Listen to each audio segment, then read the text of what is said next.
134 days since Justin Verlander laced him up as a Detroit Tiger. But JV tonight is officially back. Feels like a holiday. When Justin Verlander took the mound for the Detroit Tigers on March 30th, 2026, he was 43 years old, playing in his 21st MLB season. That's a lot of ball. But he's no Nolan Ryan, who pitched a record 27 seasons in Major League Baseball. Yet neither of these decades-long careers holds a candle to George Brunet's record 33 seasons of pro baseball. So why haven't you heard of Brunet? In America, Brunet was just your typical journeyman, racking up 19 mediocre seasons in the majors and minors. But that was just a warm-up for his journey, man. In his second act, he became a Hall of Famer south of the border, throwing for 14 more years in Mexico. Brunet played into his 50s, tossing more than 6,000 innings across 3 decades of professional baseball, riding his indefatigable left arm on the ultimate baseball journey. I'm Harry Swartout. Let's play to the echo of the whistle.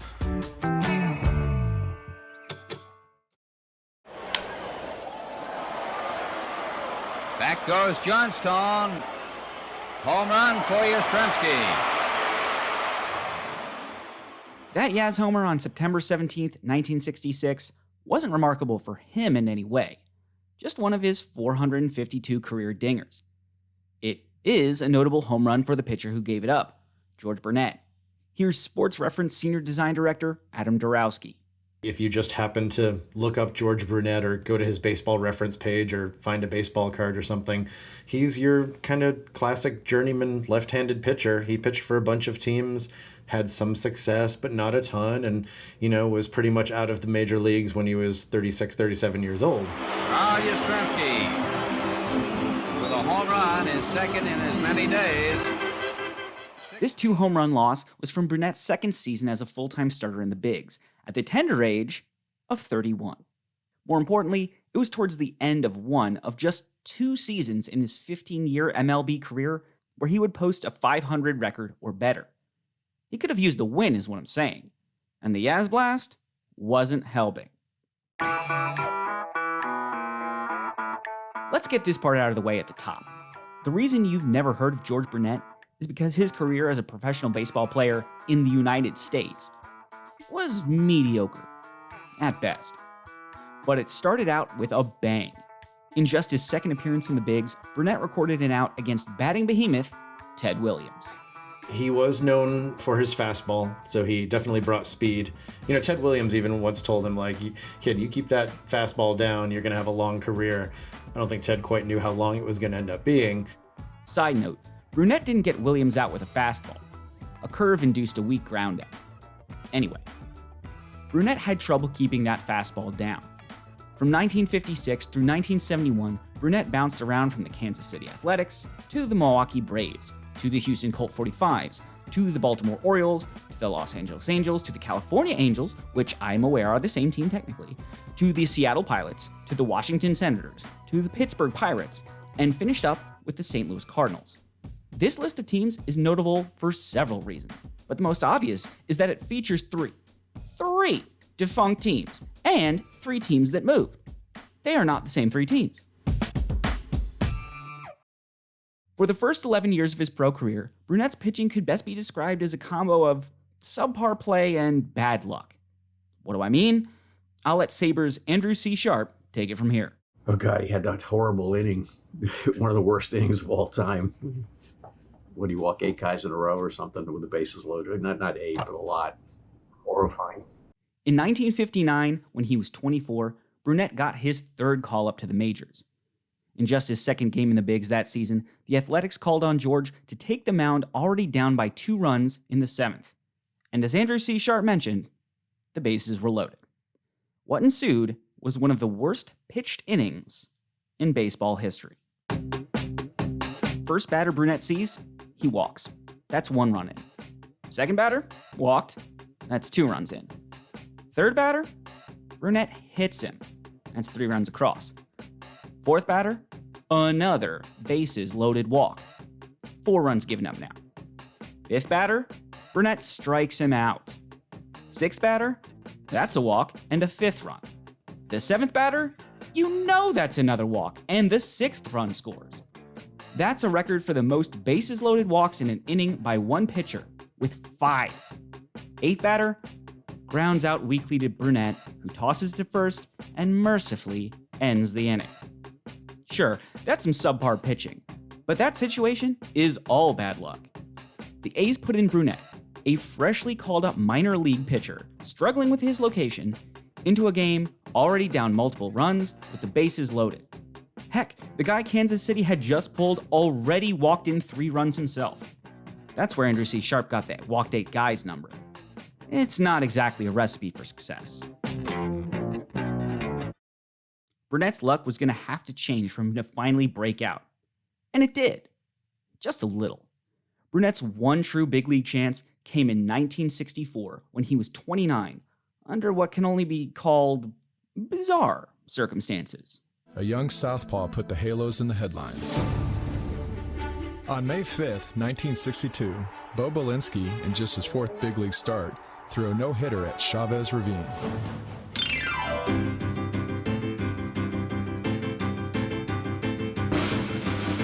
California Angels star pitcher Bo Belinsky, who earned a Playboy athlete reputation with his smooth-talking, drinking, and, well, dating a former Playboy Playmate of the Year, Joe Collins, got caught in the middle of a strange tabloid saga, even for him.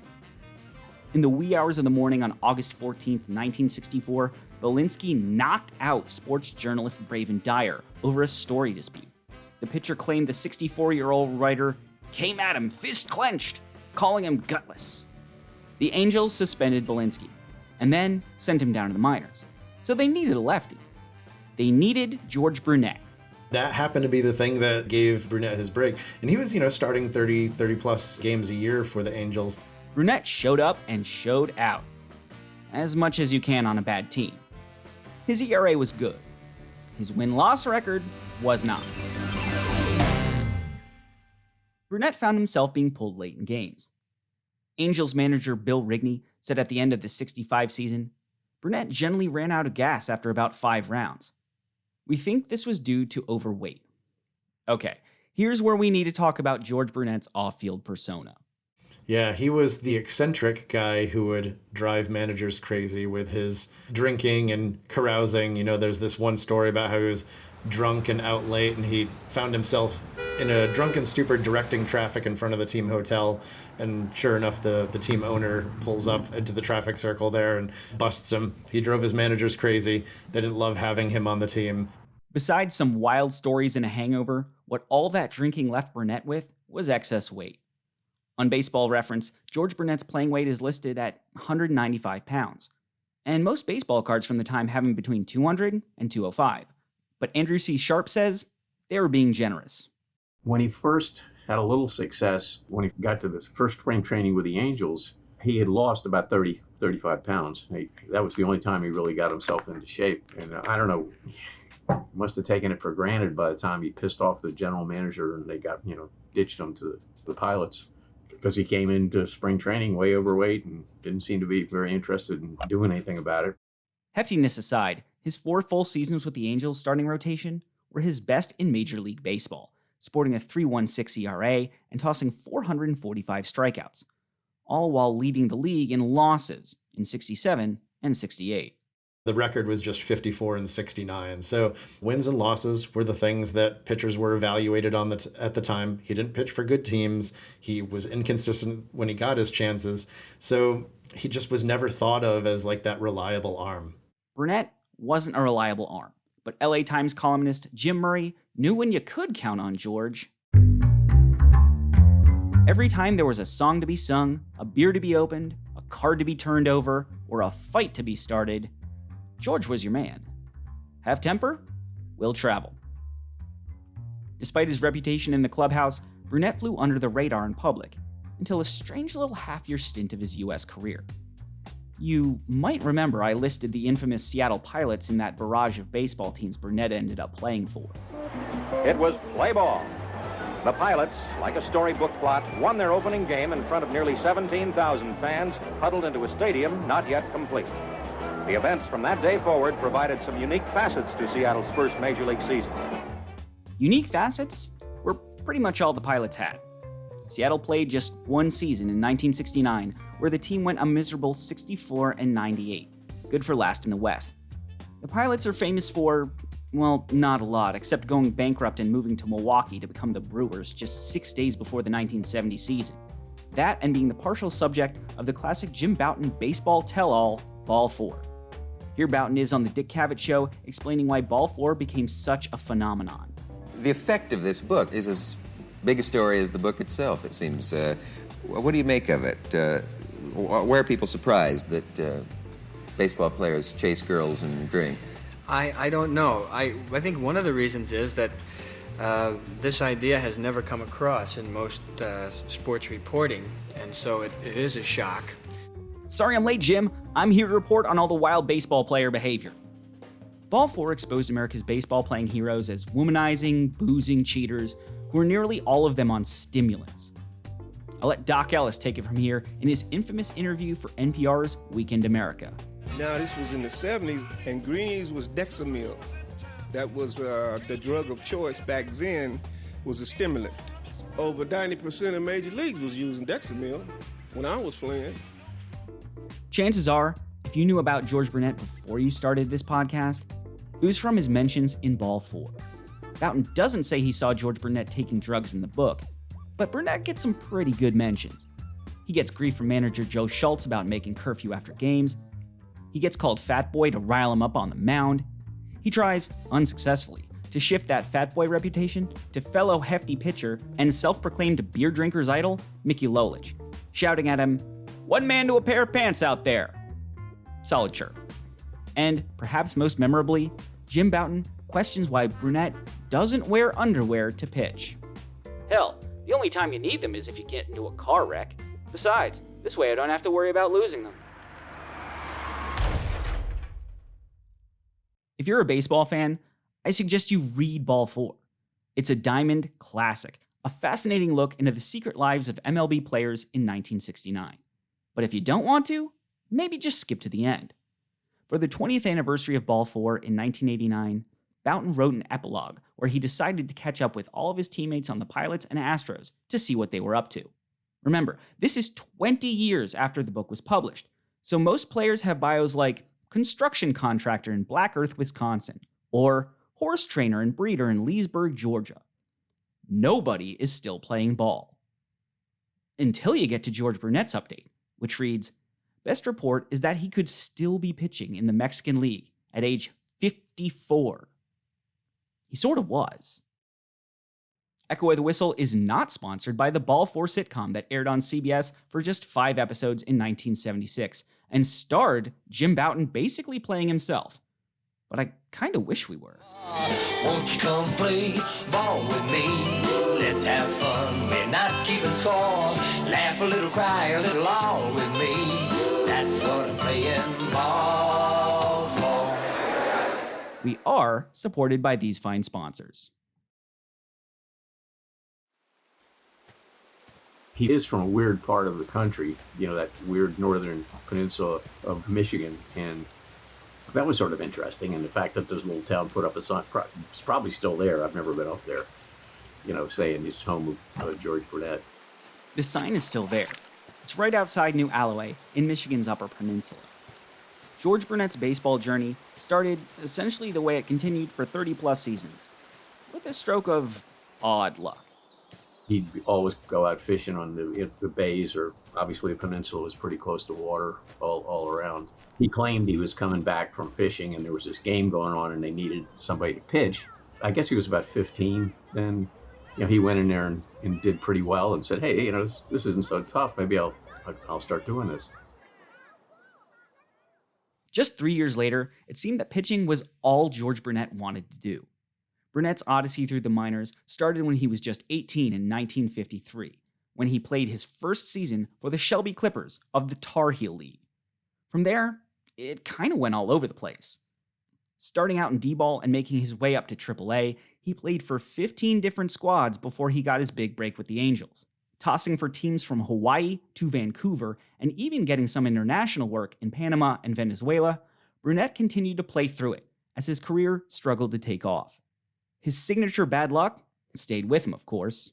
There was a stretch in the minors, he was having a great season, and then all of a sudden, he pitched like 6 or 7 straight games where his team did not score or run at all. It was just horrifyingly bad luck. And then he had the same thing happen with the Angels. Once he got to the Angels, however, he mostly stayed up in the majors for 8 seasons. In 1971, the Cardinals let him go after just 1 appearance. He dropped down to the minors again until, in 1973, his Hawaiian team had to release him for budgetary reasons, and the Eugene Emeralds of the PCL cut him after a 5-game tryout. George Brunet was out of pro options in the States at the age of 38. Adam Dorowski says his brief lucky streak had finally run out. You see a pitcher who also had a lot of tough luck. I mean, when he went to the Angels, he was a damn good pitcher. He just did not get the wins and losses that should have gone along with his performances. And I think that probably led to a lot of not only frustration from him, but teams just not appreciating the pitcher he had become. And that allowed him to fall through the cracks. Most people would have retired after a borderline successful 20-year career in baseball. George Brunet, however, was not most people. Brunet had no desire to be a contractor, and not enough money to be a horse breeder like his teammates.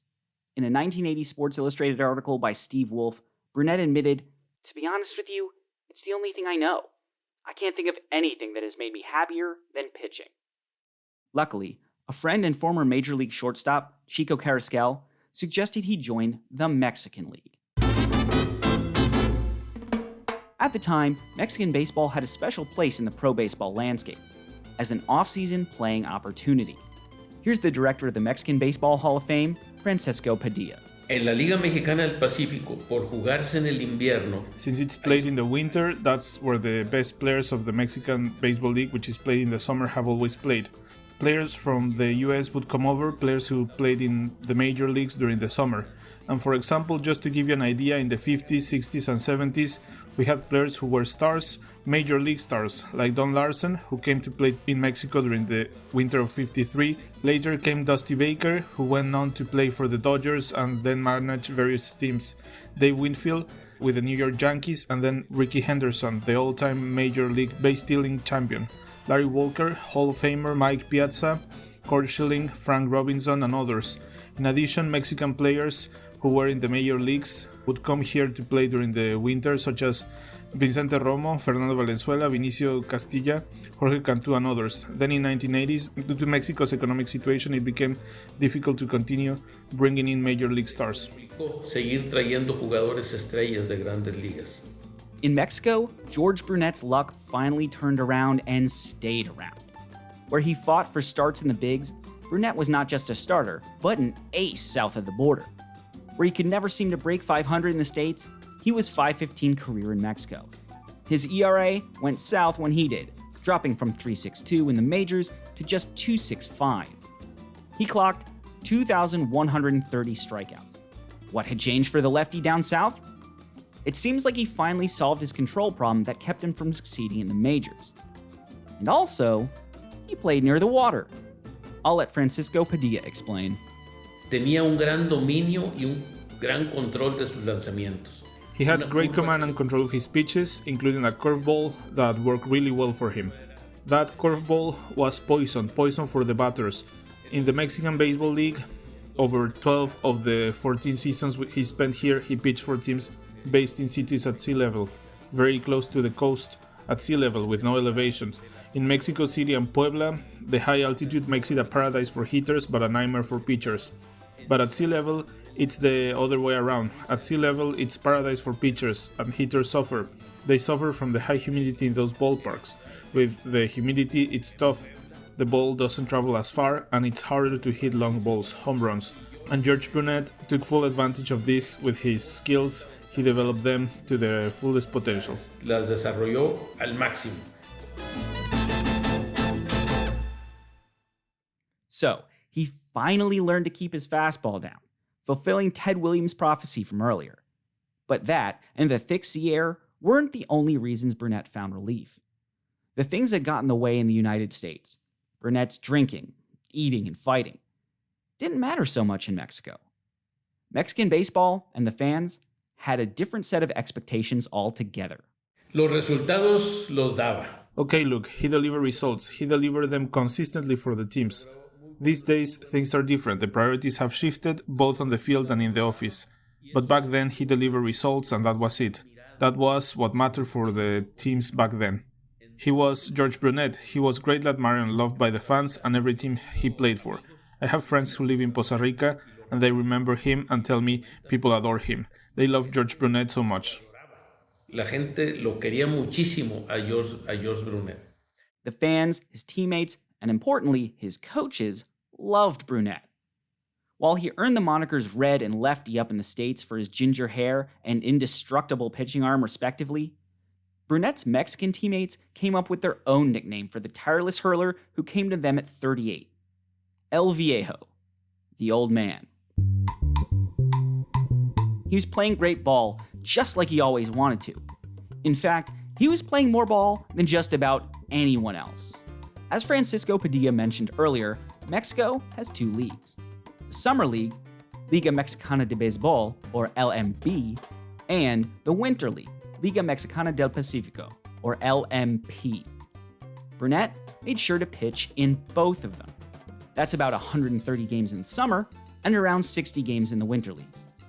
That's not including preseason and friendlies. And the winner of the Pacific League enters the Caribbean Series International Tournament every season, where Brunet pitched 3 times.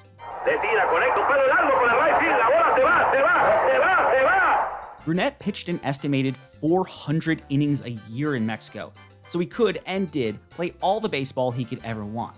He pitched so much, in fact, that he ended up getting a divorce after essentially abandoning his wife and 3 children back in California. Here's Andrew C. Sharp again. Well, he hauled his family around in a trailer, which must have been really tough. It couldn't have been good for their marriage or the kids, but he did apparently go back at least once a year, for a week or two to see them after his marriage collapsed. I'm going to let you guess what happened next. Do you have your answer? If you guessed George Brunet kept playing baseball, congratulations, of course he did. At 39, he made 23 LMB starts. At 40, he made 30, then another 25. One of them was special. While playing in LMP at age 42, George Brunet accomplished something the vast majority of major leaguers, minor leaguers, heck, even little leaguers never get to do. He threw a no-hitter. On November 3rd, 1976, Brunet's Algodoneros de Guasave faced off against the Austeneros de Guayamas. George Brunet took the mound, and on that day, no one got a hit off of him. The Algodoneros won 1-0, so Brunet's no-no was sorely needed in the victory. Actually, it was his second no-no, having pitched one 20 years earlier in Class C ball for Crowley. This is the longest gap between professional no-hitters. How did he follow up his no-no? He tossed another one, in the other league, of course. El 20 de junio de On June 20th, 1977, he pitched a no-hitter against the Durango Alacranes, leading his team to a 5-0 victory in 9 innings. Excellent numbers, especially considering he played for teams with low levels of competition and competitiveness. The Petroleros de Costa Rica were always a team that languished at the bottom of the standings, far behind first place, but he achieved these numbers with his arm. Logró estos números.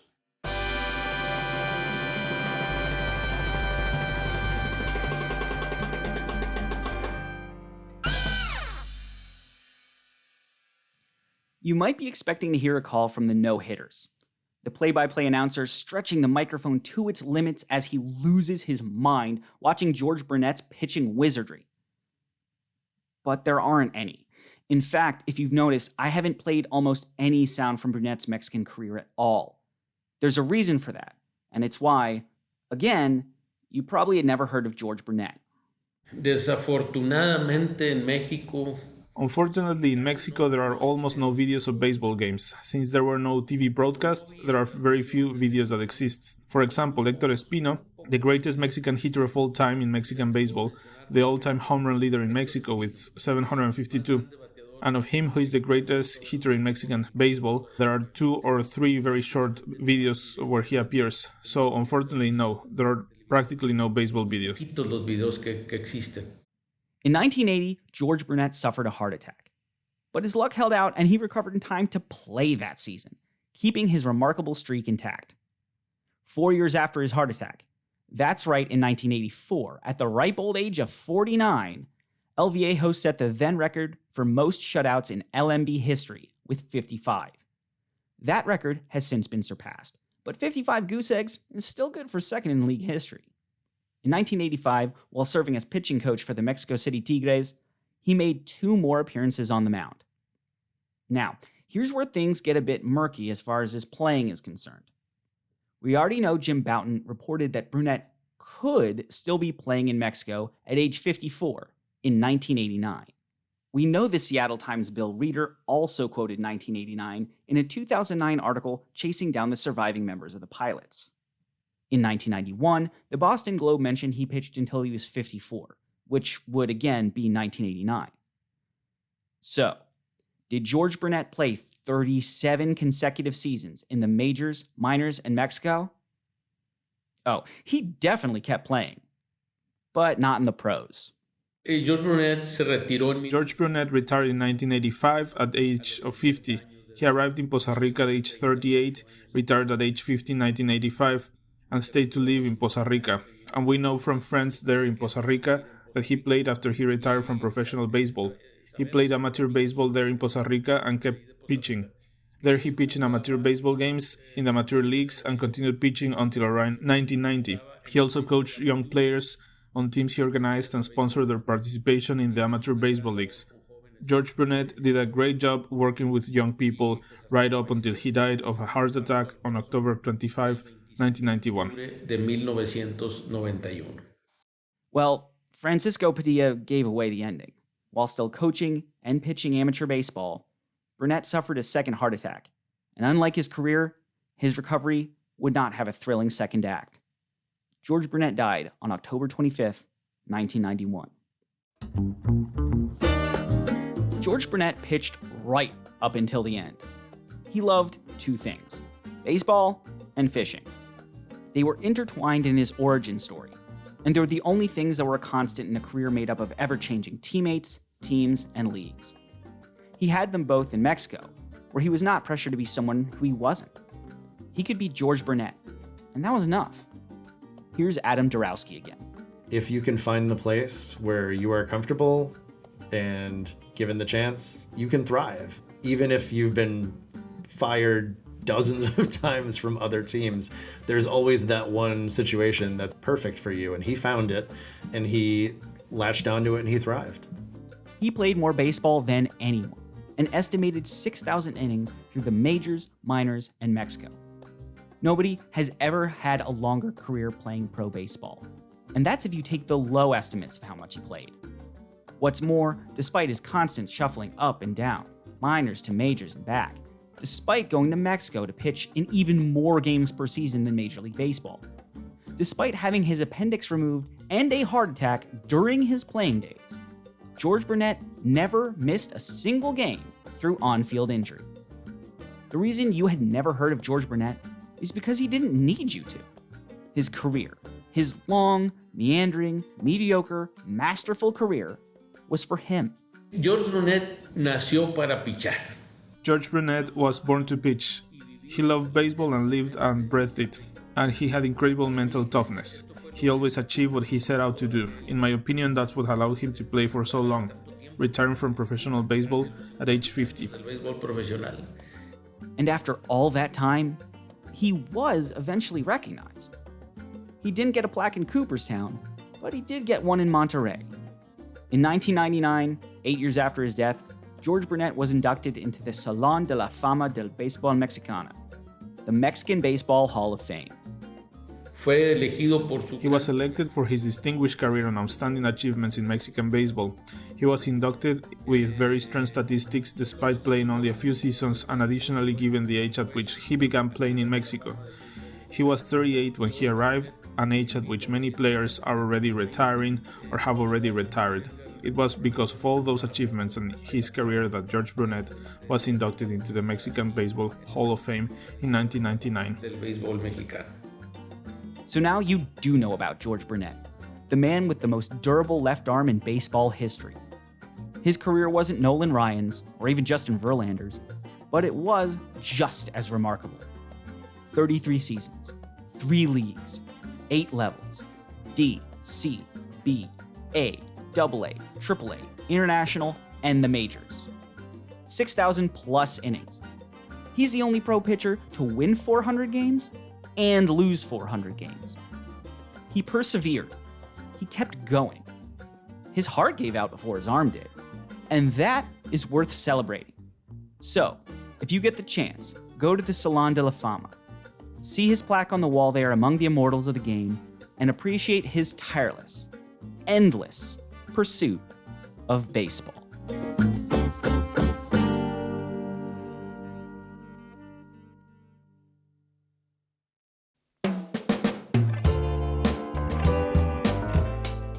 This episode of Echo of the Whistle was produced, written, edited, and hosted by me, Harry Swartout. Mauricio Lepe provided additional voiceover. Special thanks for this episode go out to Adam Dorowski, Andrew C. Sharp, Francisco Padilla, and the Mexican Baseball Hall of Fame. If you're headed to Monterrey, Mexico, make sure to stop in.